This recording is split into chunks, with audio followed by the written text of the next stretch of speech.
terima kasih atas kesempatannya.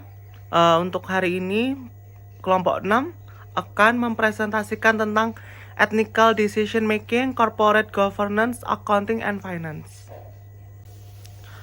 Kelompok 6 memiliki 6 anggota, yaitu yang pertama saya sendiri, Muhammad Endi Faris Kika Akbar, dengan NIM 2018-310836. Yang kedua ada Safira Rohmatu Ramadan dengan NIM 2020-310-227. Yang ketiga ada Syafani Oktavia dengan NIM 2020-310-268. Yang keempat ada Aditya Saputra dengan NIM 2020-310-276.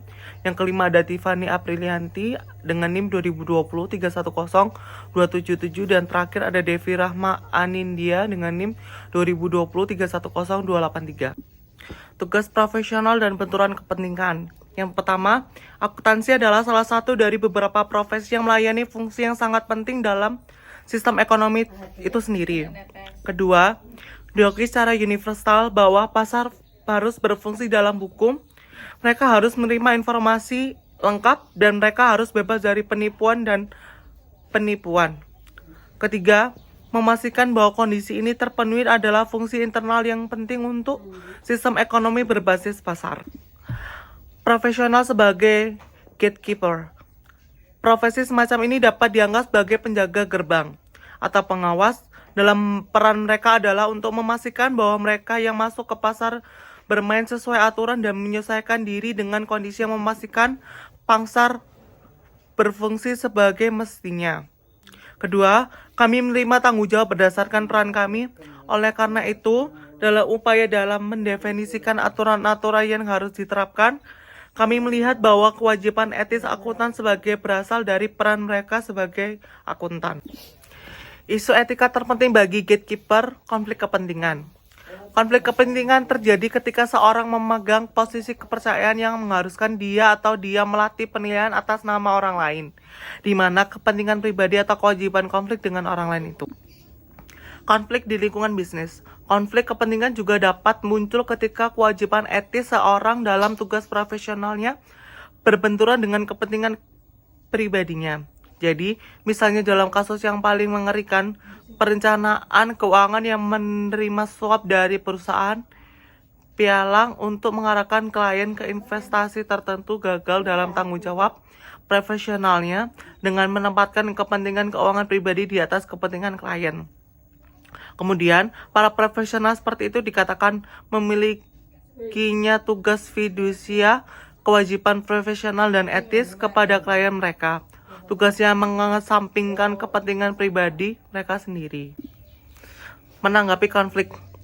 Dalam upaya untuk mencegah, Kongres mengesahkan undang-undang untuk mengamankan direktur independen dan sejumlah perubahan lain yang dibahas dalam slide berikut. Namun, para kritikus berpendapat bahwa aturan ini saja tidak akan membebaskan masyarakat dari masalah yang menyebabkan situasi tersebut. Sebaliknya, mereka berpendapat kompensasi eksekutif yang luar biasa dan konflik dalam industri akuntansi itu sendiri telah menciptakan lingkungan di mana pengawas memiliki sedikit kemampuan untuk mencegah kerugian. Kemudian, paket kompensasi eksekutif berdasarkan opsi saham menciptakan intensif besar untuk meningkatkan nilai saham secara artifisial. Perubahan dalam industri akuntansi yang berasal dari konsolidasi perubahan-perubahan besar dan penjualan silang, layanan yang rajin seperti konsultasi dan audit dalam suatu perusahaan telah melambangkan konflik kepentingan.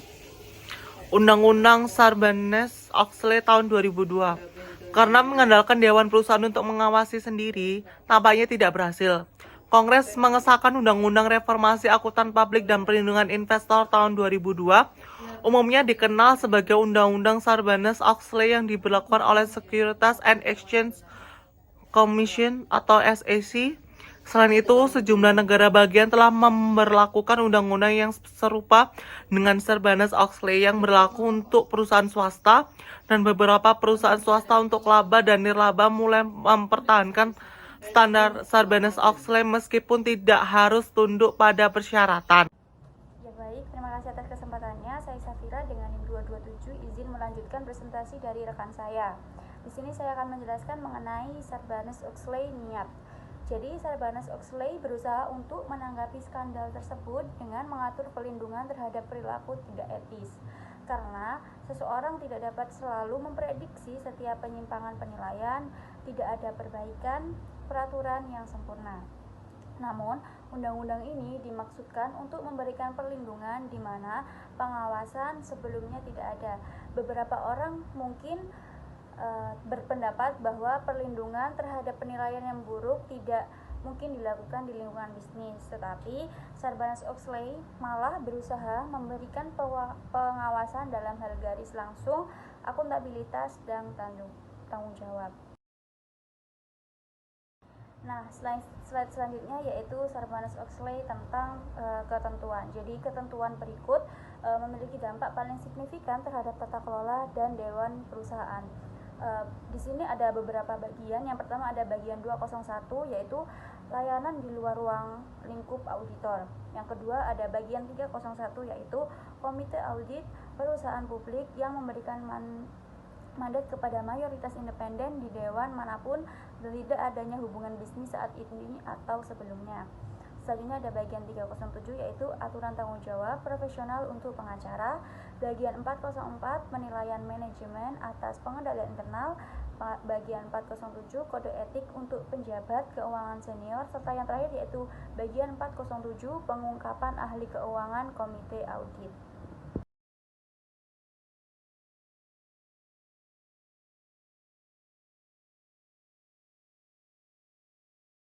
Selanjutnya mengenai persyaratan tambahan. Jadi di sini Sarbanes-Oxley membuat persyaratan sertifikasi dokumen oleh petugas. Ketika eksekutif dan auditor perusahaan diminta untuk secara harfiah keluar pada pernyataan-pernyataan ini yang menyatakan kebenaran, keadilan, dan kelengkapan. Mereka lebih cenderung secara pribadi memastikan kebenaran dari apa yang disertakan. Selanjutnya yaitu tentang kritik.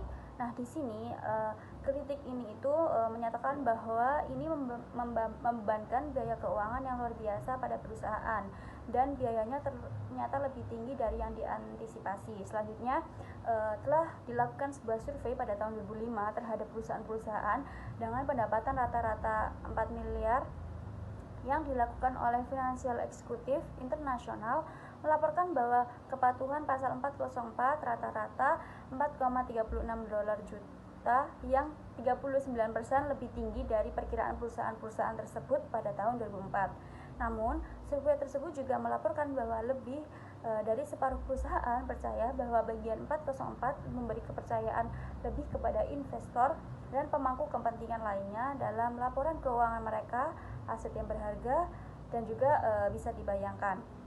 Nah, yang terakhir kritiknya yaitu tantangannya terletak pada keseimbangan biaya dan manfaat.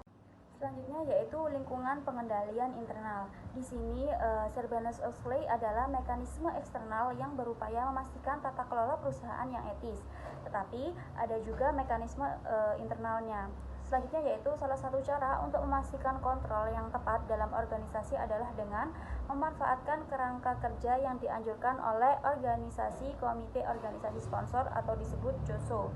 Nah, COSO adalah kolaborasi sukarela yang dirancang untuk meningkatkan pelaporan keuangan melalui kombinasi kontrol dan standar tata kelola yang disebut pengendalian internal kerangka terintegrasi. Nah, selanjutnya yaitu COSO. Jadi di sini COSO itu didirikan pada tahun 1985 oleh 5 asosiasi akuntansi dan keuangan profesional utama yang awalnya mempelajari pelaporan keuangan yang curang dan kemudian menggambarkan standar untuk perusahaan publik. Selanjutnya, COSO menjelaskan tentang kontrol sebagai meliputi elemen-elemen dari sebuah organisasi yang bersama-sama mendukung orang dalam pencapaian tujuan organisasi.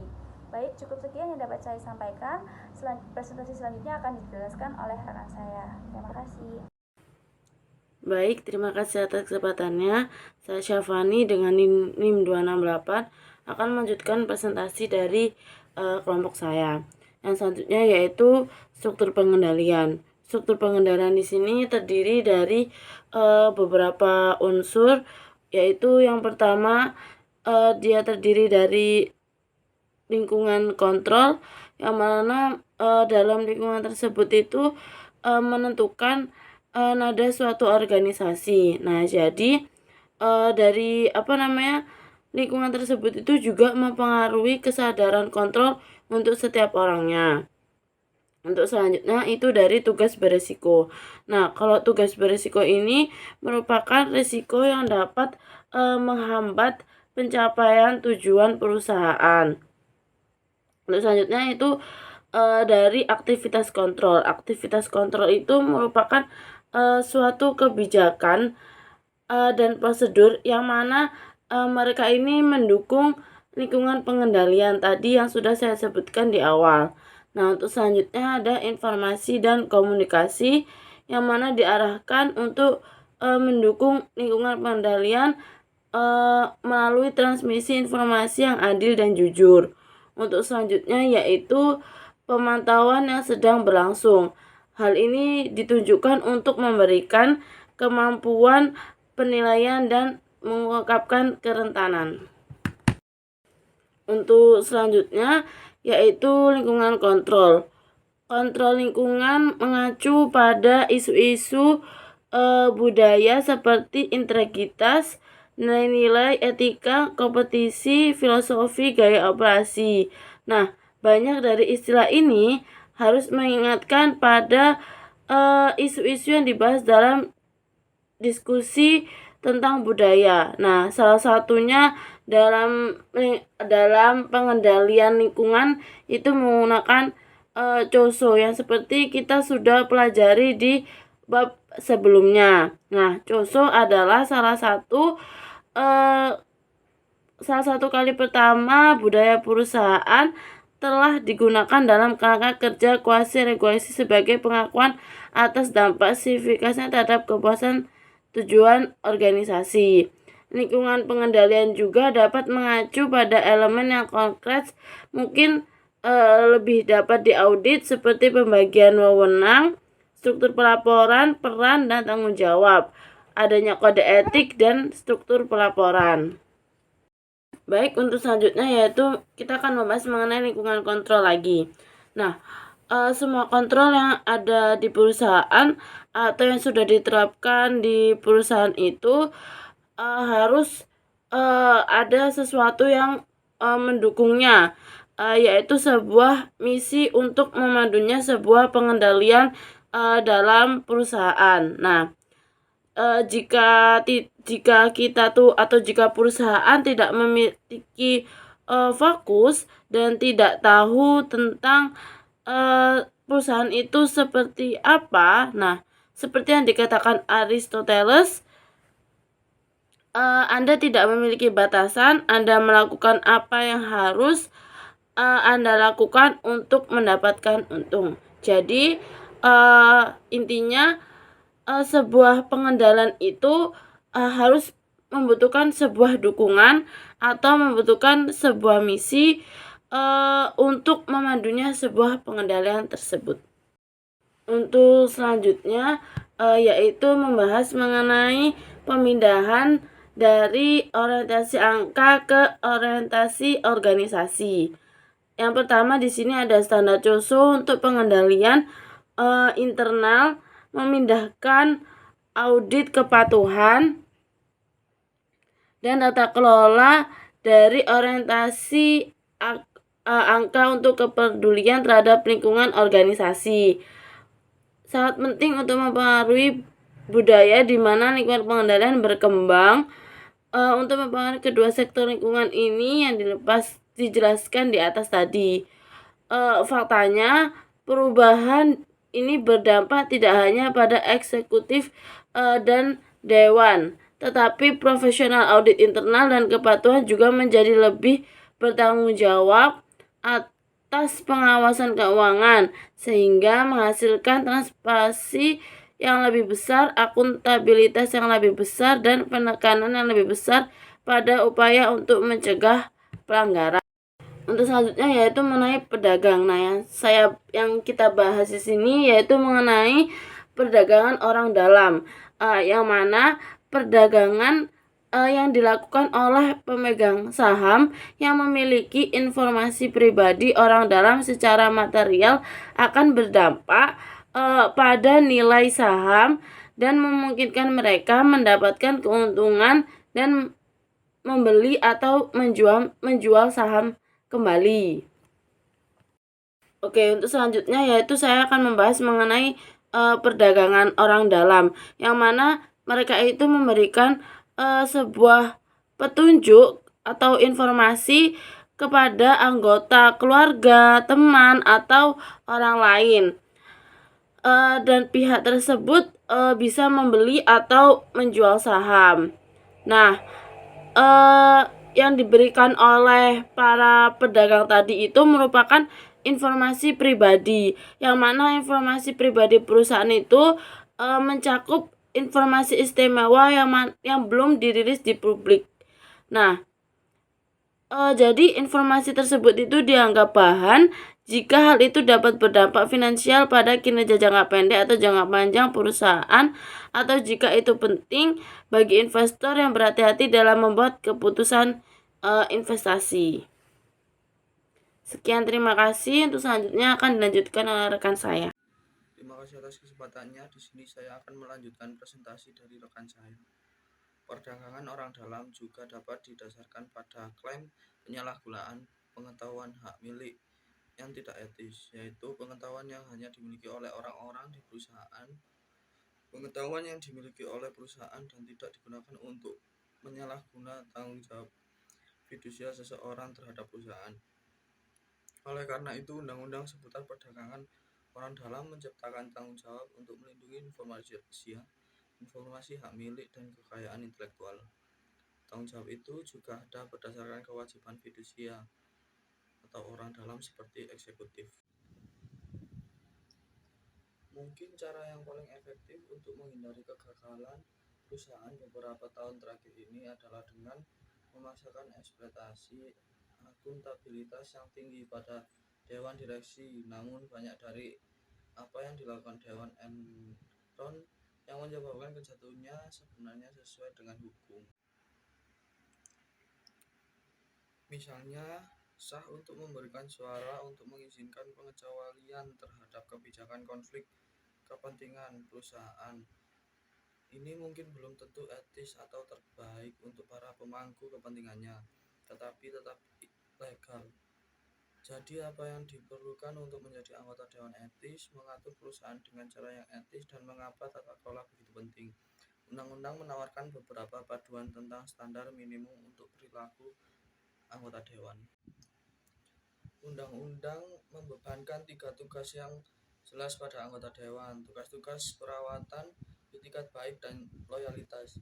Tugas perawatan melibatkan pelaksanaan perawatan yang wajar oleh anggota Dewan untuk memastikan bahwa eksekutif perusahaan dengan siapa dia bekerja melaksanakan tanggung jawab manajemen mereka dan mematuhi hukum dan kepentingan terbaik perusahaan.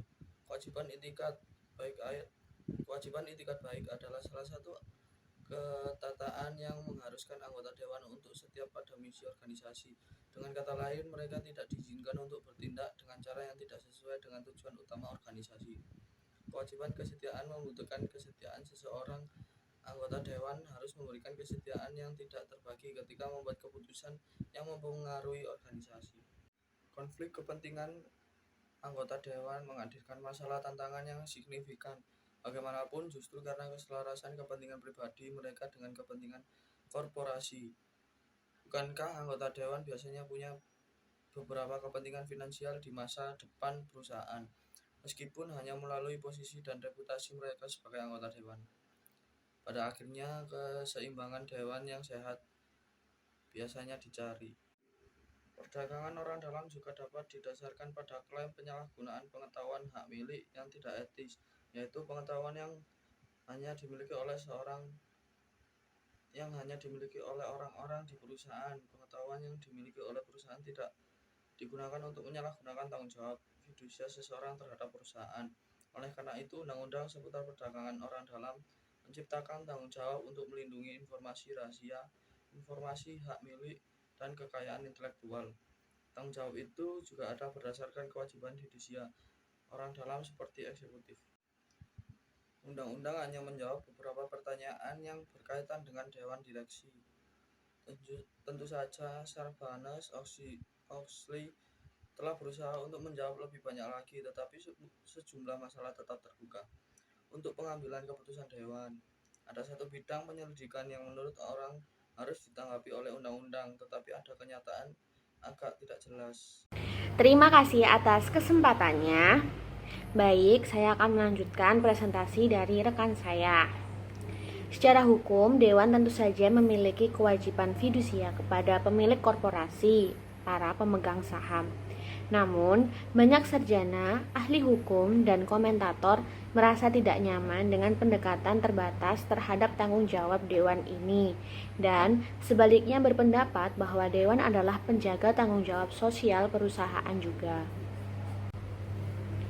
Tindakan terhadap perilaku tidak etis. Beberapa eksekutif mungkin bertanya, apakah Dewan memiliki hak hukum untuk mempertanyakan etika para eksekutif dan lainnya. Jika Dewan mengetahui praktik yang dianggap tidak etis tetapi sepenuhnya berada dalam ranah hukum, lalu atas dasar apa Dewan meminta eksekutif untuk menghentikan praktik tersebut? Mereka dapat melarangnya untuk melindungi keberlanjutan perusahaan dalam jangka panjang. Terlepas dari bentuk perilaku tidak etis, tindakan tidak etis dapat berdampak negatif kepada pemangku kepentingan, seperti konsumen atau karyawan yang pada gilirannya dapat berdampak negatif juga kepada perusahaan, yang pada akhirnya dapat menyebabkan kematian perusahaan. Konflik kepentingan dalam akuntansi dan pasar keuangan. Konflik kepentingan juga melampaui ruang dewan dan juga ruang eksekutif di seluruh arena keuangan. Lagi pula, apalagi yang bisa ditawarkan oleh auditor, akuntan, atau analis selain integritas dan kepercayaannya? Oleh karena itu, memperlakukan klien secara adil dan juga membangun reputasi untuk transaksi yang adil mungkin merupakan aset terbesar seorang profesional keuangan. Konflik nyata atau yang dirasakan dapat mengikis kepercayaan dan juga seringkali muncul sebagai akibat dari berbagai kepentingan pemangku kepentingan. Bagaimana cara mendefinisikan akuntansi? Jika Anda melihat dalam buku teks bisnis standar, Anda mungkin menemukan definisi akuntansi berikut. Proses di mana setiap bisnis melacak aktivitas keuangannya dengan mencatat debit dan juga kredit serta menyeimbangkan akunnya.